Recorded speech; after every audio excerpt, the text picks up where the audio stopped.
حضرت مولانا احمد اللہ صاحب لاہوری رحمۃ اللہ علیہ، اوہو، حضرت کا حال بڑا عجیب تھا، حضرت کی زندگی بڑی عجیب تھی۔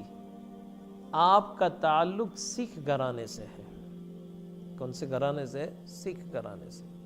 اسلام قبول کر لیا آپ نے، اور پھر دارالعلوم دیوبند کے اندر آپ نے داخلہ لیا، اور جب دارالعلوم دیوبند کے اندر آپ نے داخلہ لیا تو حال یہ تھا آپ کا کہ آپ کی والدہ، آپ کے گھر والے آ کر آپ کو گالیاں دے جاتے تھے، لیکن حضرت مولانا احمد علی لاہوری رحمۃ اللہ علیہ فرماتے ہیں کہ میرا طالب علمی کا زمانہ، اور میرے طالب علمی کے زمانے میں ہم دور حدیث میں تھے، اور حضرت کے جو خسر تھے، خسر یعنی حضرت کے گھر والوں کے والد صاحب، فادر ان لو، اب جب ان کی بیٹی جوان ہو گئی تو داماد کی تلاش ہے کہ کوئی نیک لڑکا مل جاوے، لہذا انہوں نے اس وقت مدارس کا دورہ کیا، چلتے چلتے حضرت دیوبند پہنچے، اور جب دیوبند آئے تو حضرت شیخ الہند رحمۃ اللہ علیہ بخاری کا درس دے رہے تھے۔ دارالعلوم دیوبند کی دارالحدیث میں اس زمانے کے طلباء بھی کیا ہوں گے، تو حضرت کہنے لگے، وہ بھی آ کر بیٹھ گئے، اور طلباء پر نظر دوڑانے لگے، قیمت جوہر جوہری بیدانن یا شاہ بیدانن، ڈائمنڈ کیا ہوا کرتا ہے میں اور آپ کیا جانے، وہ تو بادشاہ جانے گا یا تو زویری جانے گا جو گولڈ بیچنے والا ہے۔ مجھے اور آپ کو اگر دے تو ہم کہتے ہیں یہ تو بلوری گلاس ہے، اٹھا کر پھینک دیں گے۔ صاحب دل کو صاحب دل پہچانتا ہے، ہم نہیں پہچان سکتے۔ صاحب دل کو کون پہچانتا ہے؟ صاحب دل پہچانتا ہے۔ حضرت فرمانے لگے کہ وہ دیکھتے رہے دیکھتے رہے، جب درس پورا ہو گیا اور طلباء نکلنے لگے تو کہنے لگے کہ میری طرف اشارہ کیا، اور میری طرف اشارہ کر کے پوچھا کہ یہ کون جا رہا ہے، تو حضرت شیخ الہند رحمۃ اللہ علیہ نے ان کا تعارف کروایا کہ اس کا نام احمد علی ہے، اور یہ سکھ گھرانے سے ان کا تعلق ہے، انہوں نے اسلام قبول کر لیا۔ آپ کیوں پوچھ رہے ہو؟ تو کہا میں اس لیے پوچھ رہا ہوں کہ میں اپنی بیٹی کا نکاح ان سے کروانا چاہتا ہوں۔ اللہ اکبر، ہم تو بڑے مالدار تھے۔ تو حضرت شیخ الہند نے کہا کہ یہ تو بہت غریب آدمی ہے، اور اس کے ماں باپ بھی اس کے ساتھ نہیں، رہنے کا مکان بھی نہیں۔ کہا کوئی بات نہیں، میں اپنی بیٹی کا نکاح ان سے کروانا چاہتا ہوں۔ حضرت مولانا احمد علی لاہوری رحمۃ اللہ علیہ فرماتے ہیں کہ دوسرے دن ذکر کی مجلس کے بعد حضرت شیخ الہند نے مجھے اپنے کمرے میں بلایا، اور بلا کر یوں کہا، احمد علی نکاح کروں گے؟ احمد علی نکاح کروں گے؟ کہ حضرت میں کون مجھے دے گا اپنی بیٹی، میں تو غریب آدمی ہوں، میرے پاس تو رہنے کے لیے مکان بھی نہیں۔ تو حضرت کہنے لگے اگر کوئی آدمی تیار ہے اپنی بیٹی دینے کے لیے تو کہا بندہ بھی تیار ہے سنت پر عمل کرنے کے لیے۔ تو کہا آئندہ کل عصر کی نماز کے بعد ہماری اس مسجد طیب کے اندر تمہارا نکاح ہوگا۔ اللہ اکبر، نہ کوئی انویٹیشن کارڈ چھپوایا گیا، نہ کوئی شاپنگ کی گئی، نہ کوئی تیاری کی گئی۔ وہ بیٹیاں بھی کیسی ہوگی، نہ بیٹی نے بیٹے کو دیکھا، نہ بیٹے نے بیٹی کو، کوئی نہیں، صرف تقوی اور طہارت کی بنیاد پر۔ لہذا پورے دارالعلوم میں ایک شور مچ گیا کہ کل احمد علی کے نکاح ہے، کل احمد علی کے نکاح ہے۔ لہذا میرا حال یہ تھا، حضرت فرماتے ہیں کہ میرے پاس پہننے کے لیے ایک جوڑی کپڑے کے علاوہ دوسرا جوڑا بھی نہیں تھا۔ اللہ اکبر، کیسی زندگی ہوئی، دوسرا کپڑا بھی نہیں، اور وہ کپڑے بھی میلے ہو چکے تھے۔ تو کچھ طلباء میرے ساتھی میرے پاس آئے نئے کپڑے لے کر، احمد علی آپ کی کل نکاح ہے، میرے پاس نیا جوڑا ہے، آپ پہن لینا اس کو آپ پہن کر جانا نکاح کی مجلس میں، کیونکہ نکاح ہونے والا ہے آپ کا۔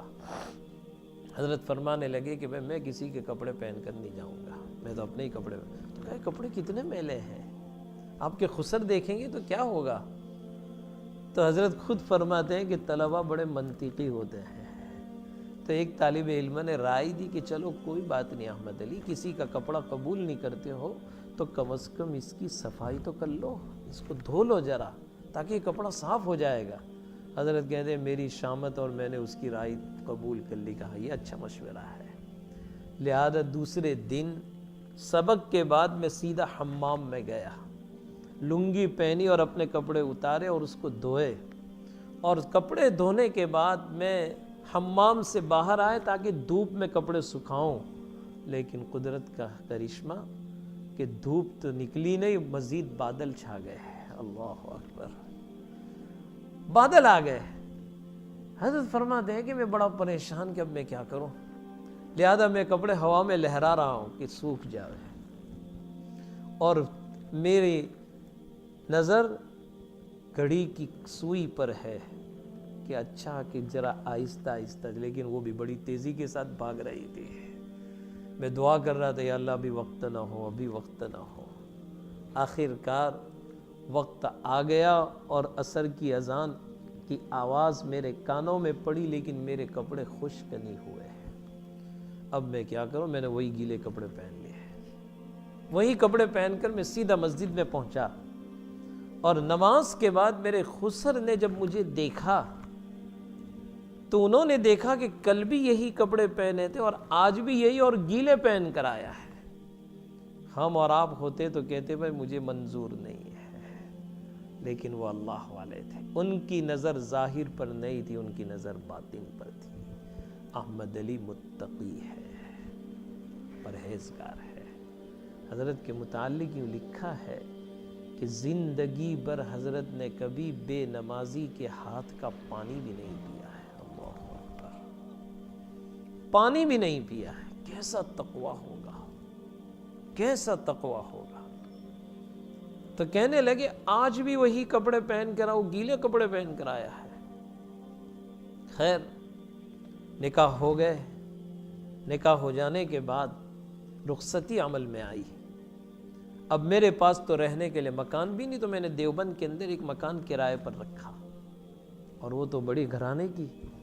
جب میں رخصت کر کے لایا اپنے گھر والی کو، تو حضرت فرماتے ہیں کہ ہمارے فقر کا حال یہ تھا کہ میرے گھر میں، میرے پاس، میرے جیب میں اتنے پیسے بھی نہیں تھے کہ میں بازار سے آٹا خرید کر لاؤں، میں بازار سے کچھ سامان خرید کر لاؤں میری بیوی کے لیے۔ ابتدا کے دن تو کیسے ہوا کرتے ہیں میاں بیوی کے، بھائی چلو وہاں ہنی مون، یہاں ہنی مون، وہاں گھومیں گے، وہ پارٹی، کہاں کیسی پارٹی یہاں پر، یہاں تو کھانے کے لالے پڑ رہے تھے۔ رات جب ہو جاتی دیر تک عشاء کے بعد، تو میری بیوی مجھ سے کہتی میرے سرتاج پورا دیوبند سو چکا ہے، آپ جاؤ رات کے اندھیرے میں سبزی بیچنے والے کی دکان کے سامنے آنگن کے اندر گوبھی کے پتے پڑے ہوں گے، وہی چن کر لے آؤ۔ اللہ اکبر، آج تو ہمیں اللہ کیسی کیسی نعمتیں کھلا رہا ہے۔ افطار کے موقع پر ہمیں کتنی نعمتیں کھلا رہا ہے، ہم اندازہ نہیں لگا سکتے۔ ہمیں اللہ کا شکر ادا کرنا چاہیے، ہمیں اللہ کی نعمت کا شکر ادا کرنا چاہیے۔ وَإِن تَعُدُّوا نِعْمَةَ اللَّهِ لَا تُحْصُوهَا۔ حضرت فرماتے ہیں میں رات کی اندھیرے میں جاتا، اور جانے کے بعد وہ پتے چپکے سے اٹھا کر لاتا اور اپنی بیوی کو دیتا، وہ اس کو دھوتی، پانی گرم کرتی، اس میں وہ پتے ڈالے جاتے، نمک ڈالا جاتا، سالٹ، اور پھر وہی ابالا ہوا پانی ہم پی لیا کرتے تھے۔ دن گزرتے گئے، ایک دن وہ آیا کہ میری بیوی اپنے میکے جانے لگی اپنے گھر۔ عام طور پر بیٹیاں جب رخصتی کے بعد اپنے گھر واپس لوٹ کر آتی ہے تو مائیں اپنی بیٹی کے سر پر ہاتھ پھیرتے ہوئے بڑی محبت کے ساتھ پوچھتی ہے بیٹا تو نے تیرے گھر کو کیسا پایا ہے، بیٹا تو نے تیرے گھر کو کیسا پایا ہے۔ حضرت فرماتے ہیں کہ میری بیوی جب میکے جانے لگی، میں دعا کر رہا تھا کہ اللہ یہ واپس آئے گی کہ نہیں آئے گی، یا اللہ یہ واپس آئے گی کہ نہیں آئے گی، کیونکہ میرے گھر میں تو اس نے کھانا بھی نہیں کھایا ہے۔ میرا فقر کا عالم یہ تھا، کیا پتہ آیا آئے گی کہ نہیں۔ لہذا حضرت فرماتے ہیں کہ میری بیوی جب گئی اپنے گھر اس کی ماں نے اس کے سر پر ہاتھ پھیرتے ہوئے پوچھنے لگی تو نے تیرے گھر کو کیسا پایا؟ او ہو، اللہ ہماری بیٹیوں کو بھی ایسی نیک بنا دے، ایسی دیندار بنا دے۔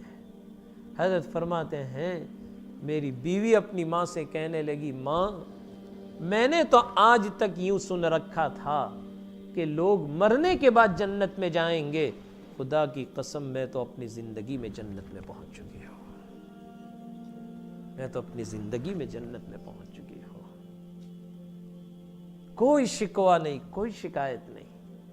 حضرت فرماتے ہیں میرے دن فقر میں گزرتے گئے، لیکن اللہ میرے شیخ کو اجر جزیل عطا فرماوے، فرمانے لگے کہ میں اپنے شیخ کی خدمت میں آیا اور میں نے اپنے حال بیان کیا تو میرے شیخ نے مجھے ایک عمل بتایا کہ جب تم اس عمل کو کرتے رہو گے اللہ تیرے دن کو بدل دے گا۔ حضرت فرماتے ہیں کہ مجھے وہ عمل یہ بتایا کہ احمد علی روزانہ ہر نماز کے بعد پہلے 3 مرتبہ درود شریف پڑھ لیا کرو اور پھر 7 مرتبہ سورہ قریش پڑھا کرو، لإیلاف قریش ایلافہم رحلۃ الشتاء والصیف۔ حضرت فرماتے ہیں کہ پھر میں نے یہ عمل جب شروع کیا اللہ نے اس عمل کی برکت سے میرے دن جو بدلے ہیں کہ آج احمد علی وہ احمد علی بن گیا ہے کہ اللہ نے مجھے اتنا دولت اور اتنا مال دیا ہے کہ اگر میں بازار سے 1 اینٹ سونے کی اور 1 اینٹ چاندی کی خرید کر مسجد بنانا چاہوں تو میرے لیے کوئی مشکل نہیں ہے۔ ایک دن وہ تھا کہ میں دیوبند سے سبزی فروش کی دکان کے سامنے سے میں پتے لایا کرتا تھا، آج احمد علی کا حال یہ ہے کہ رہتا ہوں لاہور میں لیکن روزانہ طائف سے تر و تازہ پھل ہوائی جہاز سے میرے لیے آ رہا ہے۔